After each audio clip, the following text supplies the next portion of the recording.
Hello. This time, we're gonna start over because that's stupid.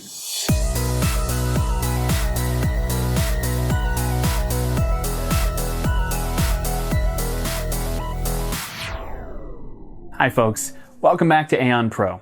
Today we're gonna do something a little bit different. I have been trying to start a news section for this show for quite some time, and I've kind of lost the opportunity to do it on several occasions, but we're going to be doing that going forward. So now that I have the ability to do so with this camera and a microphone and got everything set up, so we're going to go ahead and do that. Normally these shows are going to come on Sundays, but seeing as this week is CES, I'm going to be doing something a little bit different. There's so much being announced and so much going on this week that I wanted to make sure I took some time to really go over I really wanted to go over some of the things that have been announced already.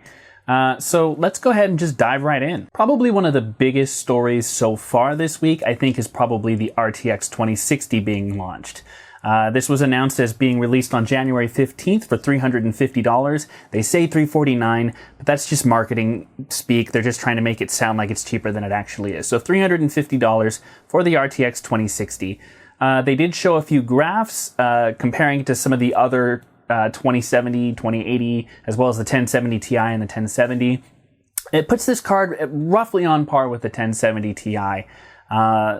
It's kind of a weird thing where they're running out of 10 series cards, so they're really trying to push these 20 series cards, and this was the one card that most people were waiting for. And I think they've released it at a price that makes a lot of sense. For people who are coming from, say, a 970, 980, 980 Ti, this would be a good card for you if you're not looking to spend, $1,300 on a 2080 Ti. If you already have a 10 series card, especially if you have a 1070 or above, I wouldn't even recommend getting this card. It feels like you're sort of trading off for the same thing, and the only thing that you're getting is the ability to use RTX as well as DLSS. Now, both of these things are not really in wide use at the moment. There are a grand total of one game that uses both ray tracing and DLSS, and then one game that uses DLSS. Shadow of the Tomb Raider is supposed to be incorporating DLSS, but as of right now, that doesn't seem to be the case, unless I'm incredibly wrong, and feel free to correct me in the comments down below. As for the 2060, it's coming out of the box with 1,920 CUDA cores, 6 gigabytes of GDDR6, and a boost clock of 1,680 or 1680. Like I said, it's basically on par with a 1070 Ti. The main reason why that boost clock is lower is because it's using GDDR6 memory instead of GDDR5 or 5X like you would have in a 1070 Ti. So you're getting about the same performance because you're getting higher speeds on your memory, even though you have lower bandwidth, or a lower boost clock rather. Continuing with graphics cards, another big story or stories that have shown up so far this week in CES have been the emergence of a lot of water-cooled cards on the NVidia side from their add-in board partners. We've seen Asus release their ROG Matrix, Aorus released the Extreme Water Force, and EVGA has introduced a Kingpin edition, which is not really just a water-cooled card. It's kind of designed for more extreme overclocking, and not likely to be something the average consumer or even, say, an enthusiast is going to pick up unless they're looking to do some more extreme overclocking. That card in particular has a weird setup where there's a radiator in the card with a fan on the card and a separate radiator that would go mount to the outside of your case. It's kind of a weird setup. But for those who really, really want it, I suppose go ahead. No word on prices or release dates for either of these cards yet, or I should say any, because there's more than two, and that's how English works. So far, there have been a lot of articles about them, a lot of pictures, so if you're interested in that sort of thing, check the links in the description. We'll try and have a couple of links to some articles and other YouTubers' reviews on that. Or rather their walkthroughs. Since nobody's really had the opportunity to test these cards, we're really only looking at them right now. So future release dates to be decided, but hopefully these things perform as well as they look, because they look amazing. Another big story that came out, and this was sort of at the start of the week during NVIDIA's, I guess, self-prescribed keynote speech, technically took place before CES started. So it's not really a CES keynote, but that's neither here nor there. They did announce that they're going to be certifying certain adaptive sync monitors and panels. So basically what that means is that they're going to be taking the adaptive sync monitors that weren't already the G-Sync monitors, and they're going to be testing all of them. So far, they said they've tested about 400 models, and only 12 of them have really passed this certification process. So theoretically, it's a very high intensity and heavily focused test that they're doing to make sure these things technically qualify to meet G-Sync standards, even though they're not G-Sync specific. And what that means is that any person who has an NVIDIA card from Turing or Pascal, that's going to be your 10 series or your 20 series cards, you'll be able to use adaptive sync monitors as if they were G-Sync monitors. So you can still enable G-Sync on those cards. They're going to play well with your cards, despite the fact that they're not NVIDIA branded G-Sync monitors. And this is actually a big deal because a lot of adaptive sync monitors are much lower in price. So to be able to have that same G-Sync experience without having to shell out the sometimes $800, $900 for a monitor that has that G-Sync branding is a really big deal. And hopefully we'll see more monitors on the market get this certification from NVIDIA because it would be great to see that kind of thing move off of a proprietary aspect and move more into something that most of the masses can afford and experience. Now, EVGA had something that kind of surprised a lot of people this week. They actually had on display at their booth and in their suite their new, their new audio sound cards. I'm a little bit of an audiophile. Most of my start in both electronics and entertainment were on an audio side. So I'm really interested in trying this out. Apparently, a lot of people are saying it doesn't really have some of the same features that you might get in, say, a Creative Sound Blaster card.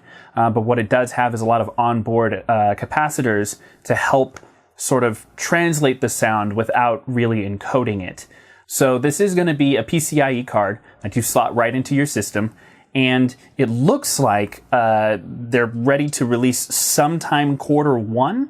I don't have release dates or pricing on that yet. I tried to check the site and couldn't find any. If that's changed since I recorded this, I'll go ahead and put that up now, as well as a link in the description. But one of the exciting things for me is I'm really looking forward to getting my hands on this. My system back here actually has a Creative sound card, and it's nothing super expensive. Just their Audigy RX. You know, it's significantly better than the onboard motherboard sound that I got from this Asus board, which is not to say that that's bad audio, but like I said, as a little bit of an audiophile, and I do a lot of sound editing and a lot of work with sound, I wanted to make sure I had something that was truer to life, if you will, something that was going to give me more accuracy and a broader spectrum of sound. I'm looking forward to checking this out, being able to do some comparisons, and hopefully once it releases, I will get my hands on one, and we'll play with it, and we'll see what it sounds like, do a direct comparison here for the channel. Now, the other big graphics card announcement happened just earlier today at AMD's keynote, where they announced their new Radeon 7 card. Now, this is going to be a Vega 2 process card, but it is on a 7nm chip, which is going to help kind of streamline everything. It should make things a little bit faster. They had a lot of comparisons and things like that in the keynote, which it's kind of hard to look at objectively right now. There's a lot of fan marriage to certain brandings and certain things like that. So, we have stats on it. It has 3,840 stream processors. It has 16 gigabytes of HBM2 memory with a boost clock of 1800, but it is being sold. There's a dog. It is going to be coming out on February 7th. Pre-orders should be up relatively before that. Maybe in a couple of weeks we might start seeing that. As of right now, there's no availability on the site, but it is listed at $699 or $700. They always do that, like I said. But, I'm withholding judgment until review samples get sent out and we start seeing some of those numbers coming back, because at the moment, it all looks good on paper, and in their demonstration they were showing certain games playing in 4K with max settings, getting over 100 FPS. And if that's true and is true across the board, that's going to be a great card to work with. However, being priced at $700 means it's competing directly with the RTX 2080. And unfortunately for AMD, the ray tracing is kind of why those cards are so expensive. The reason why this Radeon 7 card is so expensive is because of the HBM2 memory. It's significantly more expensive than GDDR6. And it also has 16 gigabytes of it, which A lot of people have been saying gamers don't need that much. This card really feels like it's meant to be a gaming card that's also great for other purposes. A lot of their demonstrations had to do with graphics processing and things like that of that nature for content creators, as well as maybe 3D animators and things like that. So it does feel like a more all-around multi-purpose card, but they did tend to kind of lean towards marketing to gamers during the presentation. So I'm not sure if this is a misstep on AMD's marketing part, or if we just are under appreciating what this card is, considering we don't have any hands-on experience with it. So hopefully soon those cards will be going out and we can start seeing some review numbers back on that. This dog needs to stop barking. Last but not least, I want to talk about Intel. Now, Intel did have a keynote yesterday, and there wasn't really a lot that was announced. They did mention that they're rolling out a bunch of new 9th gen CPUs.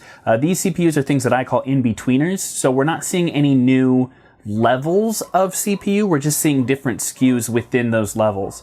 And I'll have them listed up on the screen over here, but I think there were 6 different SKUs that are being added that all kind of sit in between, you know, the 9900K, the 9700K, the 9600K. You know, there's steps in between them now, and that's where these new chips are going to sit. They also started displaying some early development samples of work that they're doing with their 10 nanometer chip. Now, again, this is something that they've been struggling with for several years in trying to get these 10 nanometer chips, you know, made and rolled out.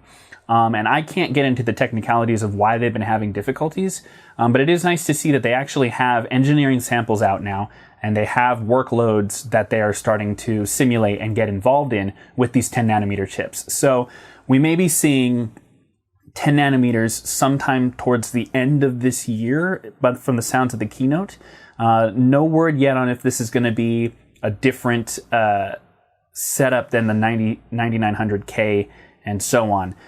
So far, it looks like what they're focusing on are more mobile processors and utilizing that smaller form factor to really build something a little bit different. So you might start seeing these rolling out in tablets and things like that before we even see a desktop processor. So we'll have to stay tuned and see what comes of that, but it is nice to see them actually making progress. So we'll see how head-to-head the whole 10 nanometer versus 7 nanometer thing becomes towards the end of the year, because we'll get into AMD's keynote in a separate video, but they did mention that the Ryzen 3 series is being made. So the 7 nanometer processors are being made and should roll out mid 2019. So it looks like the CPU game is going to be really strong at the end of the year. We'll have to take a look in those coming months, you know, sometime around July, August, September, and see what is on the board and see how everything matches up. And that's going to do it for this episode. Thanks so much, guys. It's great to be able to start doing something like this because I've wanted to do it for a while. So hopefully we can get this format down a little better. I don't know if I'm going to stick with this camera angle, but we'll have to see. And yeah, thanks for watching. We'll probably do another one of these at the end of the week just to recap the last half of CES, just in case anything huge gets announced in between now and then. And then stay tuned. Like I said, we will be doing a video specifically on the keynote differences between NVIDIA and AMD, because I wanted to outline some things that both Jensen and Lisa went over and kind of compare and contrast their information delivery styles. So keep an eye out for that, and we'll get to that a little bit later in the week. In the meantime, we'll catch you guys next time.